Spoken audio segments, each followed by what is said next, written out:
Então tá aí, pessoal, ó. Colocado no lugar.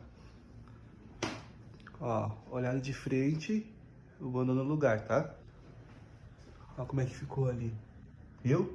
A gente deu essa distância aqui de 2 dedos para não ficar muito próximo do calor, né, da lareira, tá bom? Mas olha, como é que ficou. O cliente tem a necessidade e a Nilux tem a solução.